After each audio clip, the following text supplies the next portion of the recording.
This is the Ecofeminist Podcast. I'm your host, Ellen Hugema. Ecofeminism is a movement that applies feminist principles to ecological issues. We are set out to debunk the myth that feminism is for females only, and that environmental issues are something we are just going to have to accept.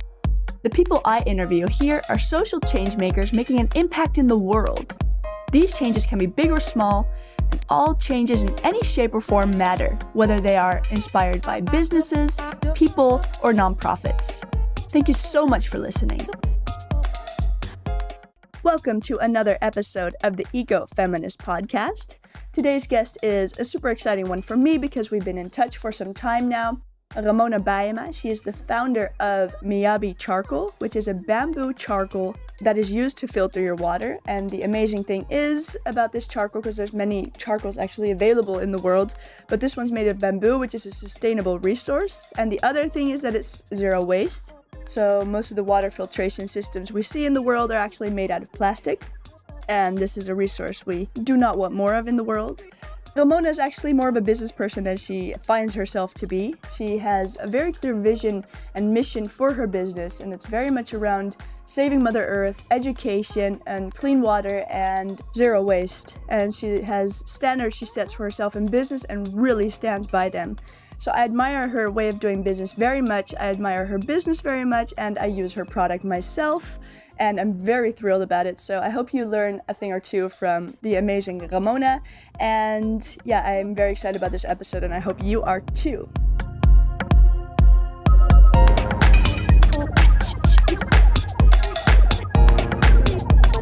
All right, Ramona Bajema, welcome to the show. It is so great to have you. I'd like to start at the beginning to have a little bit of background about you. What led you to Japan, and how did you discover the now for me famous bamboo charcoal?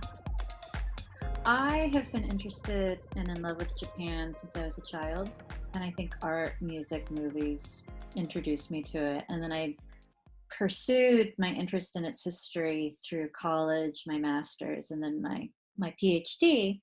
And so the more I studied, the more I learned, the more interested I became. And now, as of 2018, I've lived in Japan off and on, not continuously, but for about 8 years. And I discovered bamboo charcoal when I was working in northeastern Japan following the 2011 triple disaster, the earthquake, tsunami, nuclear meltdown. And my family in Southern California was complaining that the drought had made their tap water taste horrible. And my family doesn't have plastic. We don't use Brita with the plastic cartridges, but we didn't have drinkable water.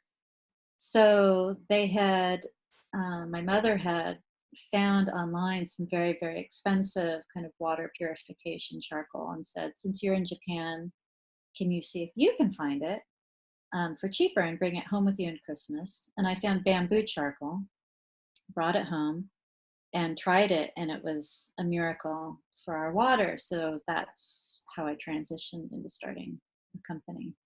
Nice. And it is your side business actually, right? Because you teach? Yes, I'm in academia. I teach at a university in Tokyo called Waseda. I teach Japanese history, and yes, it's a side business. Yeah. Yeah. So cool. I'd like it to be a full business, but right now it's a side business. Yeah. And you said it was amazing that you found this bamboo charcoal and it was a saver for your family. So what is so amazing about bamboo charcoal? Well, so at first I didn't understand anything about it. I don't have any kind of science background, and I had never heard about it before. I remember the only thing I had to refer to was my grandparents' dog had digestion issues, and they used to feed it little charcoal supplements to help with the digestion. So I remembered that. And then I started looking into what is inside a Brita cartridge, and it's charcoal. You know, that's all that's in there. It's powder form, and I think I'm not sure, but I think it's a combination of synthetic and coconut shell charcoal. So it's the charcoal in the plastic cartridges that are doing the work for filtering water. So I started thinking about that when I started looking around in Japanese producers for the bamboo charcoal here. Unfortunately, one of the places that I found had recently gone out of business because it had been located in Fukushima and their bamboo forest had been contaminated. So they were no longer able to do anything with that bamboo but let it go and leave. But then I found a couple other places that used it. And before I understood the science of it, we just tried it. They told us to boil it for a few minutes, just allow it to sit in the tap water, and it'll work its magic. And so we did that as a family, and we did a taste test. And it wasn't even a fun taste test because it was night and day. So I guess what's happening is when you carbonize bamboo at a high enough heat, it creates this incredible porous area within the charcoal. And I think what one of the craftsmen told me is that if you were to stretch out this porous material for one of these pieces, it would be the size of a tennis court. And if you think of it just as like sticky tape or like a lint tape, it's grabbing things to it. It's adsorbing. At first I thought it was a typo. I was like, absorbing. Why is everybody saying adsorbing? But no, it's adsorbing. So adsorbing means to stick to the surface area.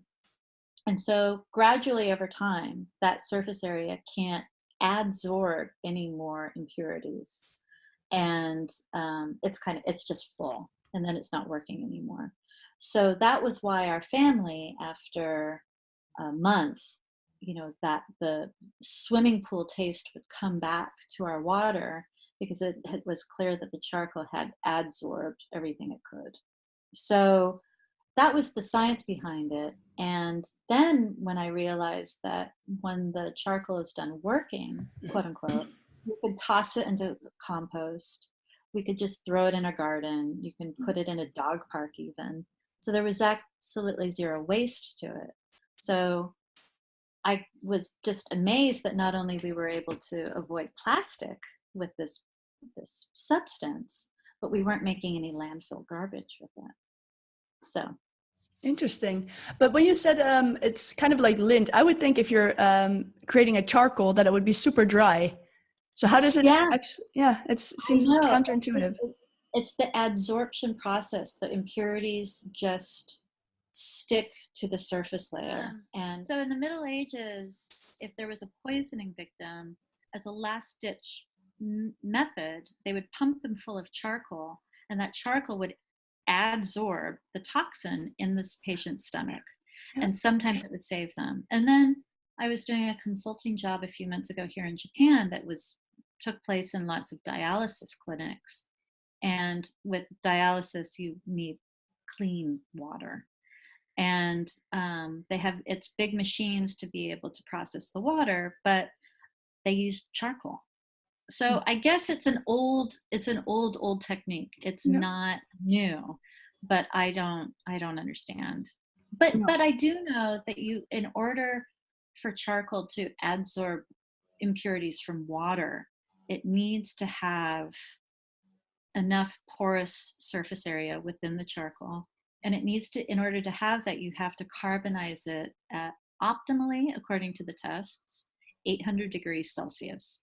Below or over, it's not going to do as well. So you can't just go to your hardware stores and get like charcoal briquettes for barbecuing and think it's going to filter your water. It has to be at a certain high enough carbonization. And is that also why on the packaging of Miyabi charcoal, it says it needs about an hour after it's been dropped in water to? That's on average. The thing is that, when you first use it, it's the porous area is clean. So it's grabbing. And in fact, you could taste a difference within 20 minutes when it's brand new.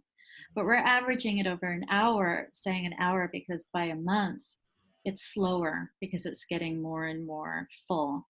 So rather than giving a variation, like, well, it could take between 15 minutes and an hour and a half, we're just saying an hour. Ideally,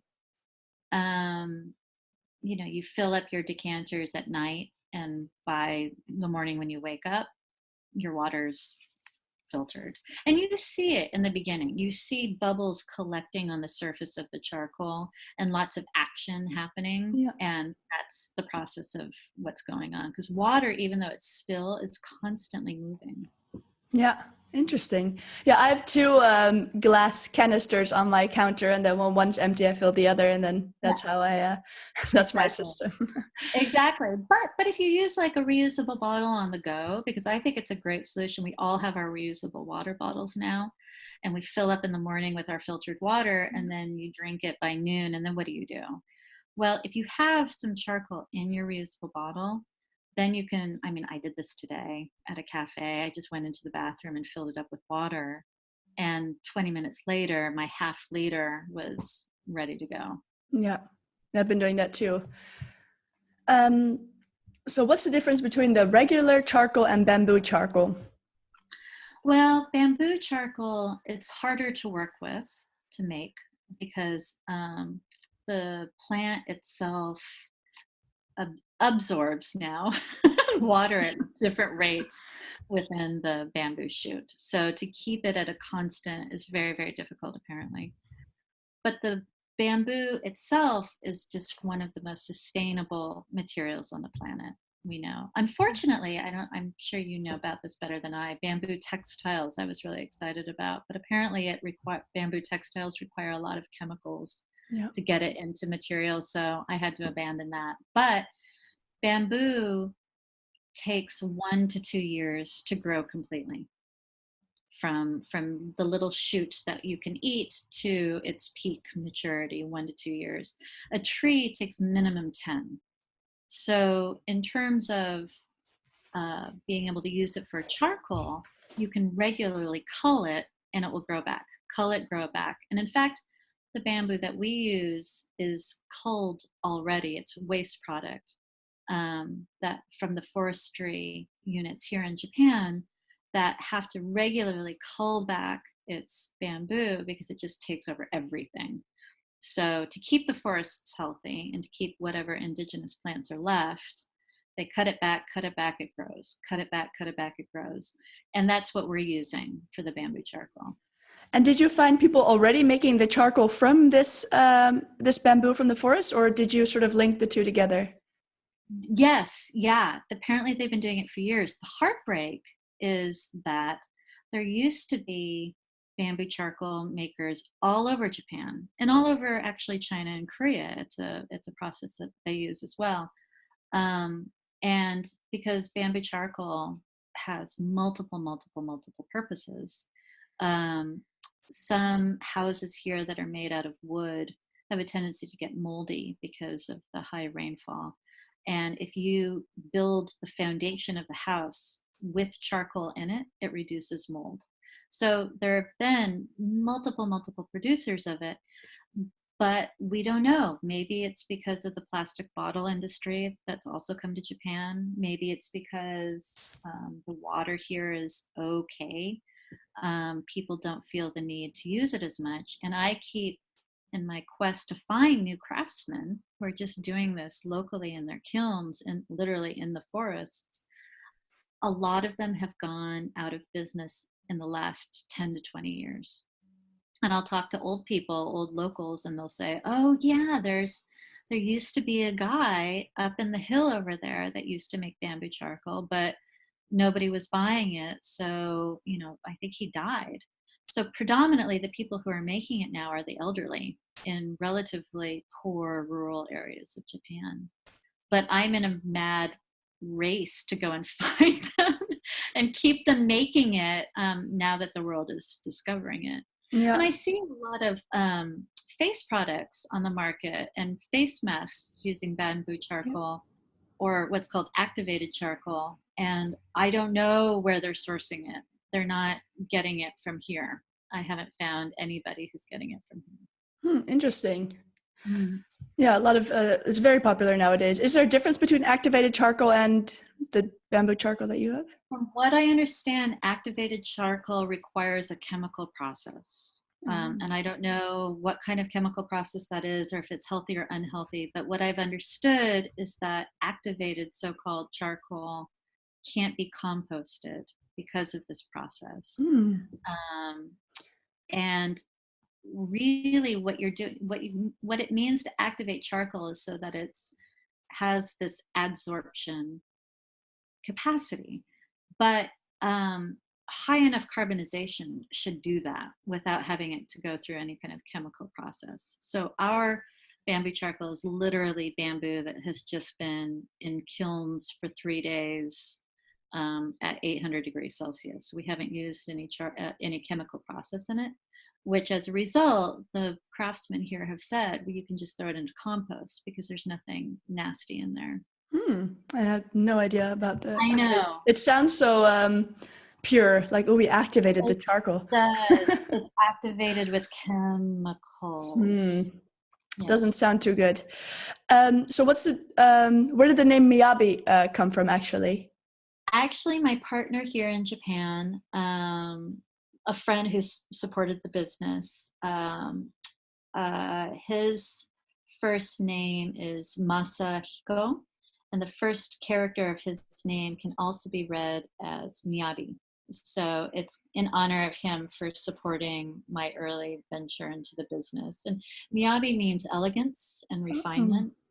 So it just seems in honor of his support, because as you know, when you're starting a business, those early supporters are everything. And even our logo is actually his family crest.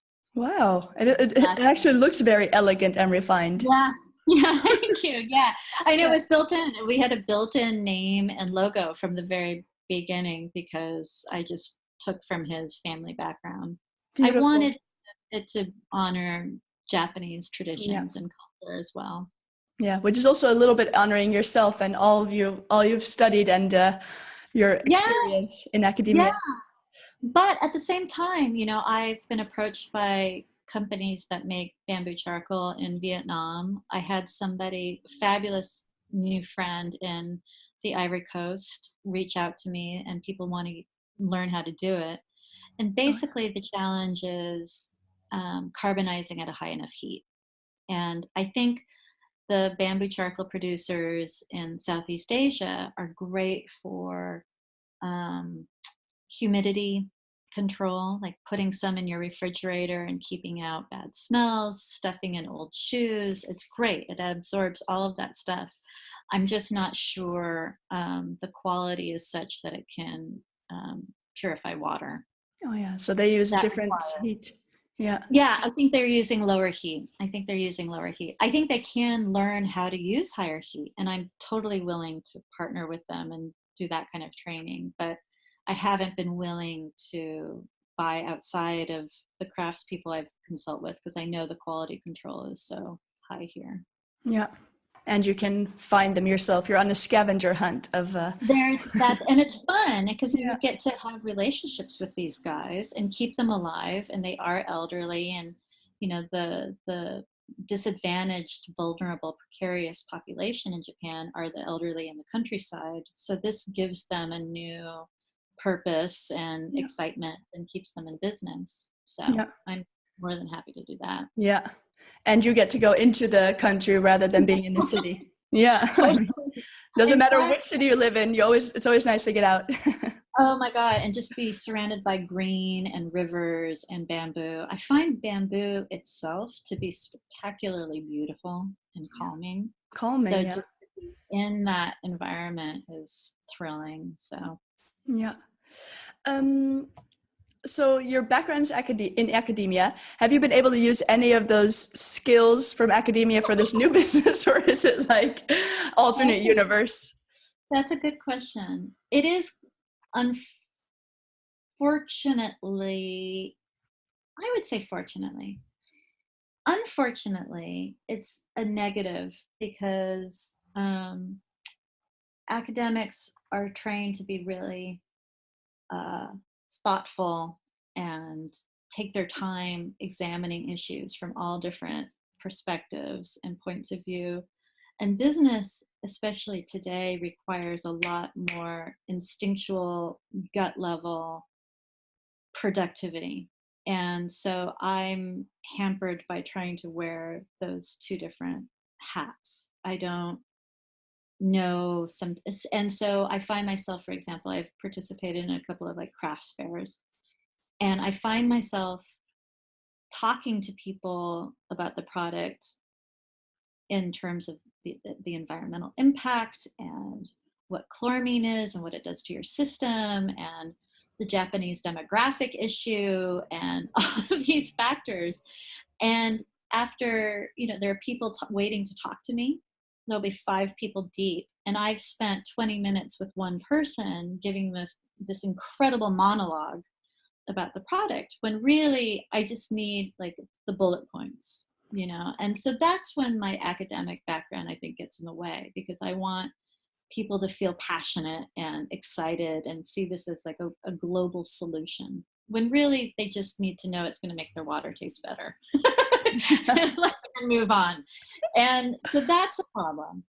But in the sense that because of my academic background, I do care about these issues, and they are important to me, and more than the bottom line and more than the profit and loss statement, the product and its impact on society and the environment is very important to me. So I think because I care so deeply about those issues, I'm going to survive longer than, a product that comes in and then burns out quickly and goes away. And it means that I'm started the process, and the corporation set up to be a benefit corporation, a B corporation, so that whatever standards in terms of labor and the environmental practice of the company that I start now, if the day comes when I'm able to sell it to somebody that can take it to another level, which I'm not opposed to, my standards for social welfare and for environmental welfare are built in legally. So they can't, the next person can't undo any of those things under the corporate setup.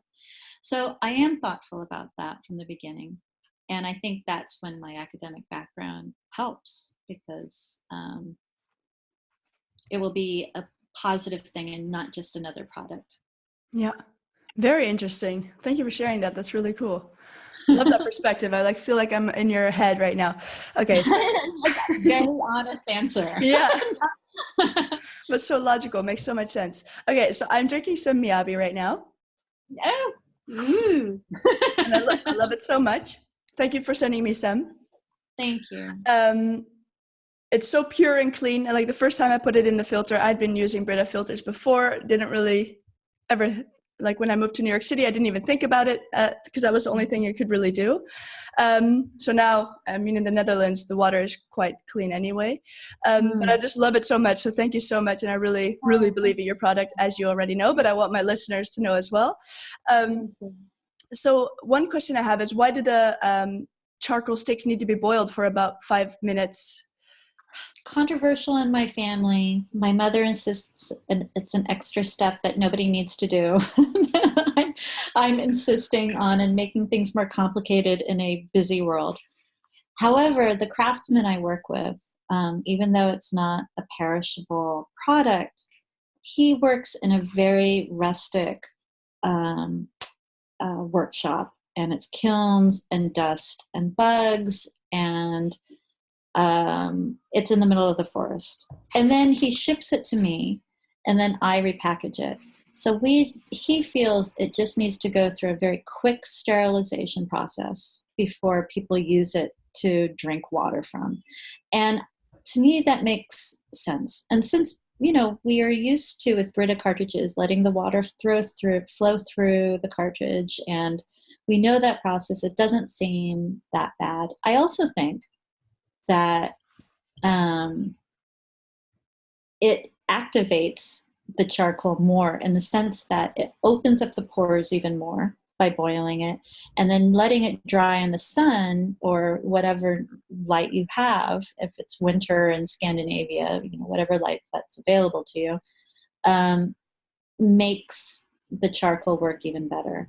Now on the reverse side, not the reverse side, but on the opposite extreme, my partner, the Mr. Miyabi Masa, he insists on reboiling the charcoal every week. Like, it's one of his weekend rituals, and he thinks it makes the bamboo charcoal last that much longer. So the formula that we've agreed upon is 3 pieces per liter for 1 month.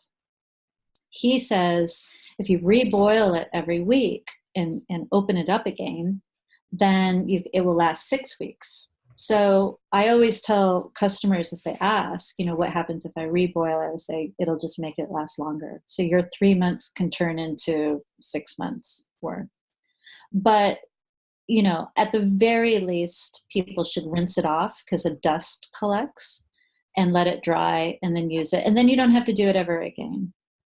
Interesting. You almost need to have a manual that goes with it, because there's so many different ways you can, because it's a natural product. It's a natural product. It's not factory made. It's not machine made. I have a girlfriend who, it's always great to have fabulous artist friends.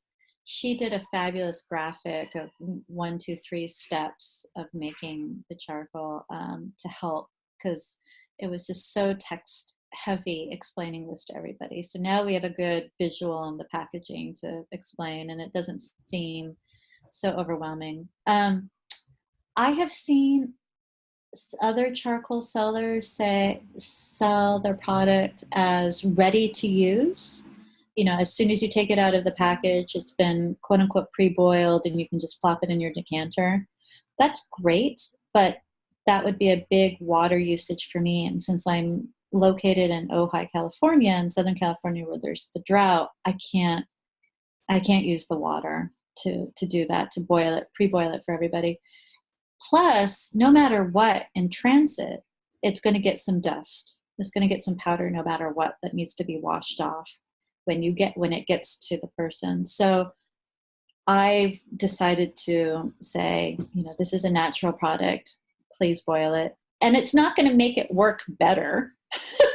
It doesn't make it work. It's one level of hygiene. Yeah. And like, for example, do you boil 20 sticks at once, or do you boil every? Yeah. Okay. I do. I mean, when I tell people that, like, when you get your package, just boil them all, and then they'll be ready to go as needed. And then there's this interesting thing. There's an interesting thing happening socially, I think, where people kind of love the ritual, where the fast-paced, instantaneous, convenient world is really turning some people off. And I've had people say, I'm not bothered by that at all. It kind of is nice, to prepare my water every month. And I wasn't expecting that, but I get it too. And that's what my partner says. Like, every weekend, like Saturday morning, he reboils his charcoal, and it's part of his routine. And so, I mean, even though it's inconvenient, at the same time, it's more inconvenient than going and buying a bottle of Evian or Fiji at the convenience store. I get that, but you get a whole lot more bang for your buck. And I think the planet needs that right now. And people need real things as well. We're sick of fake with everything in business, in life, in love, and products. Exactly. Yeah. Exactly. And a lot of people have said, everybody has 1,000,001 ideas for it, what I should do. And a lot of people keep saying, well, why don't you put it in some kind of container? Just putting charcoal straight into water, that doesn't make sense. Why don't you sell it with a bottle? Why don't you sell it with your own, can't you invent some kind of thing to put it in? And I am so resistant to that. I get it. I get that it would be gimmicky, but I love the rawness of it. I think the charcoal itself is really beautiful. All of the pieces are different sizes, and you can see the bamboo in the material itself. I think that's gorgeous aesthetically. And I hate the idea that my customer would have to buy my bottle in order to use the product. And that was one of the things that I was resistant to with Pure and Brita and these other systems where you have to use their pitcher in order to use the cartridge, which is doing the filtering. I go, my mother goes to secondhand stores and buys vintage mid-century glass carafes for us all to use. And a friend of mine who uses it brought out her grandfather's glass decanter that she had inherited and had just been in a cupboard. Now she uses it for water. And she says one of the most fabulous parts of the whole experience for her is she gets to have this daily experience with this glass decanter from her grandfather. So, and I make the skinny sticks specifically for swell bottles or reusable bottles that have really small mouths. So that was a compromise there because I know not all bottles have wider mouths. But I love the fact that the product itself does the work and then you provide whatever vessel. You know, some of my customers have 2-liter, 3-liter tanks that they keep it in, and they've dumped their entire 3 months worth into that, and then they just have 3 months of water continuously. They can do it that way. I think the freedom is part of how it is, and it's not contributing to any more senseless product creation of like what a net to go around it, but it doesn't need that. There's no functional purpose. There's no utilitarian meaning behind a thing because it's just the charcoal that's doing the work. The net won't be doing anything. So why would I insist that, you know, it's more landfill? And then you can't just dump it in your compost if it's in a thing. Yeah, exactly. It's all about the zero waste as well. That's your view, their vision. So then that doesn't match your vision. Yeah. Exactly. From the bamboo to the composting, I am trying to do the biggest imprint is the transport from Japan to wherever, or e-commerce has its own built-in problem because it's one product going wherever. I get that. And the kilns, obviously it's making charcoal, but the craftsman burns for 3 days, 3 times a year. And we get 800 kilograms of charcoal just from that. So we're not doing, it's a lot of water capacity in a very small burn, because that was an immediate, obviously, question for me as well. And the packaging we use is always recycled and recyclable, and our shipping materials are always recycled and recyclable. No plastic ever. And how are the bamboo pieces cut? Are they cut before they are turned into charcoal or after? After. He uses a wire cutter. He does it by hand. Yeah. I'll send some to you, and I think I should bring this page back on my website. Otani-san, who's the craftsman, I have a whole like step-by-step process of how he makes the bamboo charcoal. Oh, cool. And it's all by hand. It's all by hand. He cuts the bamboo himself and makes the charcoal. And even does like a little amazing ritual around it the first time he lights the kiln, because to keep 800 degrees Celsius continuously hot, he has to be up for 3 days. He has to watch it. He loves it. It's like a camping trip. And so he does a formal Shinto prayer around the lighting of the kilns. He's amazing. He's a very. Do you have a video of that, or do you think he'll let you make a video? Oh yeah, he would love it. We've become really, really good friends. Right now I only have photographs, but and this summer, the next time he has a burn, I'm thinking I have to go in with a video camera because it's beautiful. 3 days, that's really beautiful. I know. He's incredible. It sounds crazy. It is a little crazy. It's a labor of love for him. Yeah. It sounds magical too. So I want to shift into a little bit of the business aspect. So where do you see Miyabi in 5 years? What are your goals? Well, in 5 years, that's a great question.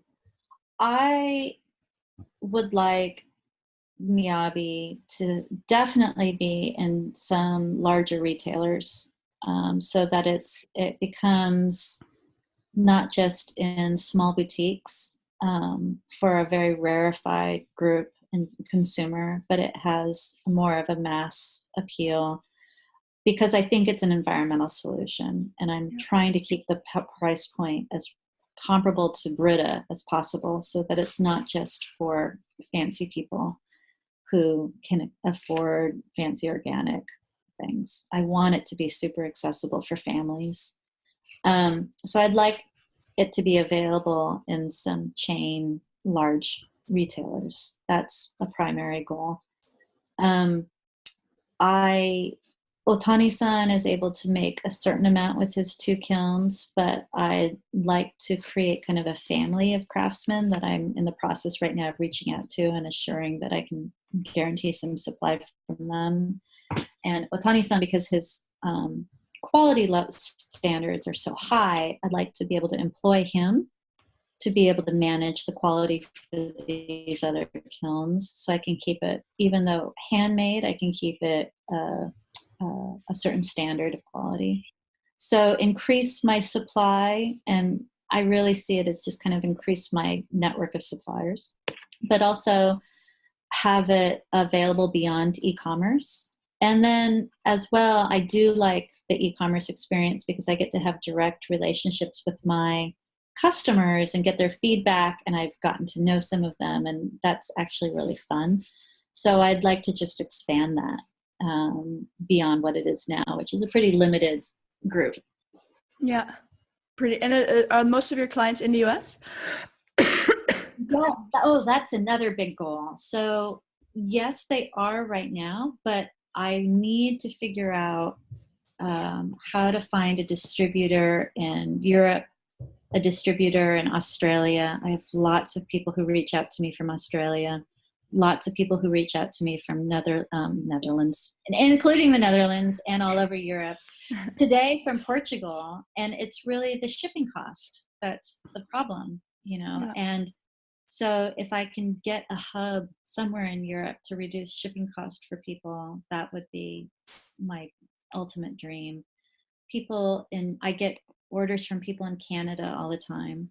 So my customers in Canada and Australia pay more for shipping than they do for the product, and that's not okay. So I have to figure out hubs in these places to be able to access, because I do think, and then I had people reach out to me from Brazil, from South Africa, from Uruguay, and it's shipping costs every single time. That's the problem. So if I can get distributors in all of these points, then I will really have succeeded in 5 years. Definitely. Yeah. That would be super exciting.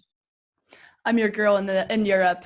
Yes, you are. For Netherlands and Portugal.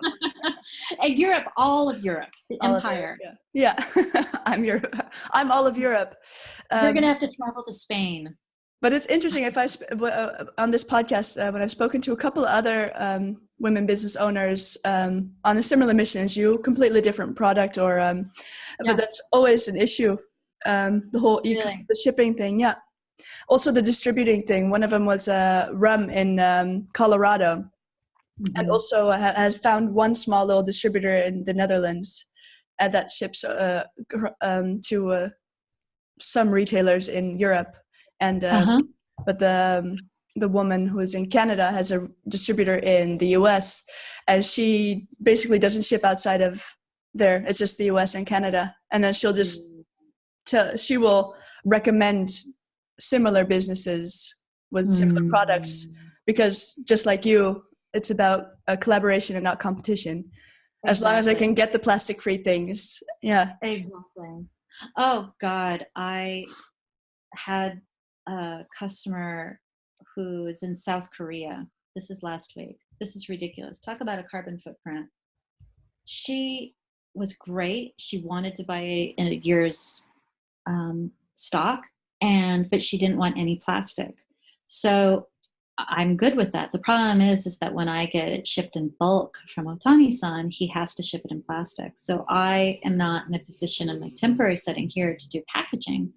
So I had my poor little brother send me some to Japan, and then I sent it to Korea. And she doesn't know this because I only charged her a few dollars. But the shipping process for me to do all of that cost more than she gave me retail. But I felt, she's part of the tribe, and I had to loop her into it. And so I did it. And I think it's just good, but that's not good business sense. So I do need, and I do have sense enough to know that I can't survive thinking of it in terms of the charity and an environmental project. I actually believe that the consumer and our consumer choices are going to affect more of a revolution than even Sierra Club can in some ways. So I want to survive on sound business practice, and not because I want to loop in a lady in South Korea. But I think you know what I mean. Yeah, interesting. Yeah. So in business, we have obstacles, which are usually opportunities if if you think you're in business in that sense. So can you share some that you've overcome? Like that was basically kind of one, I guess, but. Well, my victories are right now, I think, more philosophical than anything else, that I don't give up, and I will never give up, because I've always said that the bamboo charcoal works. It's actually an amazing product, and the only problem will be me and my business capacity not being able to get it to as many people as I think it needs to be with. But the product itself is exactly what it should be. And so what I've had to overcome mainly is, since I started this 2 years ago, of not giving up and saying, oh, this is really not going anywhere. The orders are just trickling in. I don't have any capital to invest in the trade shows or the certification, all of these things that cost tens of thousands of dollars, and the travel costs, and also money to be able to live on while starting it. I don't have any of that, but at the same time, I haven't given up, and I won't, whatever it takes. I just know that because it is so effective, that there are people like yourself and like-minded kindred spirits that will connect and will make it happen, because it is good, and it's good for the environment as well. So that's my biggest victory, is not getting discouraged. Yeah, very good. And that's maybe the most important thing to have as a business owner. I mean, there are so many people that give up. This is too hard. I'm just going to stick to academia. Someone else will figure it out and do it. Yeah, I can't. And you know what, to be honest, if I make it sound like it's a challenge, I've never even been inclined to give up, because I believe in it so strongly. If anything, it's I give up sometimes on myself, in terms of like, Ramona, you found like the worst person for the best thing, like, because I just have no business sense on that, or I do have business sense, but I don't. Starting something from zero, when also consumers don't even know how it works, or the science behind it, or just trying to explain to people, Brita, and what's in a Brita, it's that. Yeah. It's just everything. I have to start from zero with no, I haven't taken out any loans, I haven't done any Kickstarter or anything like that. So but that's a mistake. So but at the same time, again, I've never given up on the bamboo charcoal itself. Is Kickstarter? Sorry? And I use it every day, so I can't. Have the kilns going 3 times a year just for your own stash. And my mom and you. Yeah. Just supporting the fam. So is Kickstarter something you've considered, thought about? Do you think it's something that you would want to do? Yes, I have, but I just have no idea how it works or why. I think like a year and a half ago or something, I think I put something up on Indiegogo, but had no idea how to promote it, or how to get people to see it, or what would people get out of, donating to it. Like, I don't know how it works. Right. So, and I haven't met anybody who does either. So, Oh yeah.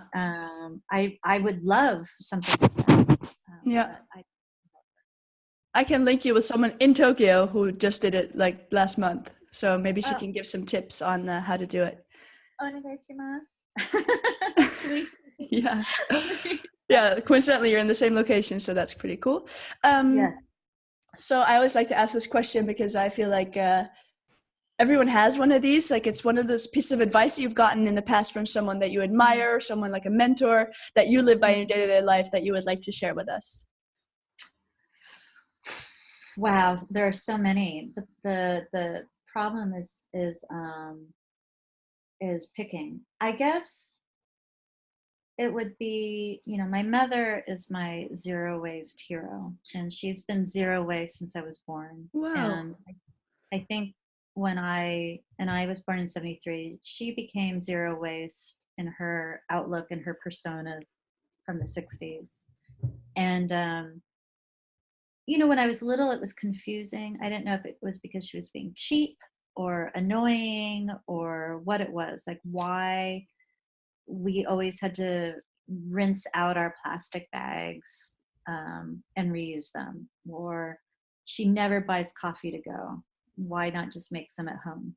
She would never, she buys all of her clothes secondhand, always has. And she lives a very rich life. I mean, people think that she has much more than she does because she's an artist and she has this incredible aesthetic, but she's always lived like this. No, we've never had a paper towel in our house. And she's inspired me now to live up to these ideals that she has established. And I sadly came across them as late, but I guess my rebellion was, I'm going to work in an investment bank and wear Gucci, and who cares about mom and her plastic bags. But now I understand how incredibly cool, and now it's cool. Yeah. Now it's kind of It's cool. hipster kind of way to live. She's been eating avocado toast since I was born. So, but I guess so I would have to say her advice has been from the beginning to not compromise on any of the political, social, or environmental standards that I'm establishing from the very beginning in the company. So, a lot of people that I talked to in the beginning, like, oh, you should make some kind of net to go with the charcoal, or, plastic. I know you don't like plastic, but really there are some great packaging options out there now. And a lot of people have, or, when I hired somebody to do a trade fair with me, I paid them $15 an hour rather than, and I didn't make any money that day because after all was said and done. And I was like, oh, you're paying two people too much. And I said, I am maintaining, if I am going to be signing petitions insisting on a living wage of $15 an hour for people around the United States, how can I not pay somebody $15 an hour? This is my standard. This is what I'm sticking to. I will never use plastic. I will never compromise. There are certain places where I know I have to learn and adapt, but when it comes to social, political, environmental principles, I will never compromise for any amount of money. I would rather just be a very small business, making a few people happy as long as I can survive, rather than be able to sell it to, Fiji water in 5 years for $20 million. Yeah. Beautiful. I need to interview your mom. Oh, you do. Yeah. She is a force and so cool. What is one habit that your mom had for you growing up that you didn't rebel against when you were in investment banking and wearing Gucci? What's one habit that I didn't rebel against? Well, she was right. The best clothes were always at thrift stores. I mean, now it's like people are seeing it as an environmental thing, but it's also where all the cool, well-made stuff is now, Yeah. because fast fashion is so hideous and it's poorly made. If you buy a dress from the 40s, it's still going to be in your closet and wearable. So I always loved vintage, and I always was happy to shop. And all the money is going to charity. Yeah. So it's just completely win on that level. What's another thing that I haven't ever bought paper towels. I use rags and I wash them. I always have. No need for paper napkins or paper towels. Very And I cool. carry my chopsticks with me everywhere. Yeah. No. Nice. And is there anything else you'd like to add for our listeners? That, I think that what we're all trying to do here with products and with our messages, and it really is a way of life, and we just have to make sure to make it part of our bloodstream and not just a fashion or a trend. Or right now is an amazing moment when people are becoming more and more conscious and aware, and we see on Facebook and social media towns that are rejecting plastic bags, and new bulk zero waste stores opening in places, and organic food is becoming more and more available at supermarkets, where we used to have to go to our farmers markets to do it. We just have to be willing to pay a little bit extra, support these businesses that are working so hard to bring us things that are solutions, and not to give up on it. And bring your mug to your coffee place. Don't let that cup to go. Yeah. It's okay. These habits, once they're established, they're second nature. And then you'll look at a plastic straw and be like, oh my God, I can't believe I used to use that. Why can't I just sip it from this glass? Yeah. It gets easier. It totally gets easier. And little changes have a big impact. And lots of people will tell you, it won't make any difference. It does. It does. It does. Every little thing that we are doing makes a huge impact. People are listening. Yeah, and it all adds up, and it's beautiful. Thank you. Yeah. Yeah. And for me, it's always like when you can order a cup of coffee, it's like, this cup of coffee is going to be gone in like 1 minute. Is it really worth it? Not really. Exactly. It's intense. It's intense when you start realizing how much you're throwing away. Yeah, definitely. All right. Thank you so much for being on the show with me. We've already been in touch so many times, so we feel like friends, and that was amazing to have this. Yeah. Amazing to have this interview with you, and I'm going to do my best to get Miyabi in Europe, the Netherlands, and because it has to be there. I believe in it so much. So thank you so much. Thank you. Thank you. Bye. Bye.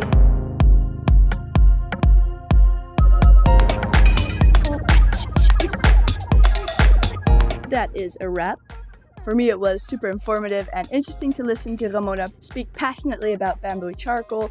I really believe in her mission and vision, and I really hope there are so many more businesses like this in the world who have this mission that is so much bigger than the product even is. And the product is, of course, super important, but the mission and vision to me are the dream and the future of our world. If you want to follow Miyabi, then head on over to Instagram at Miyabi Charcoal, and on Facebook, Miyabi Bamboo Charcoal.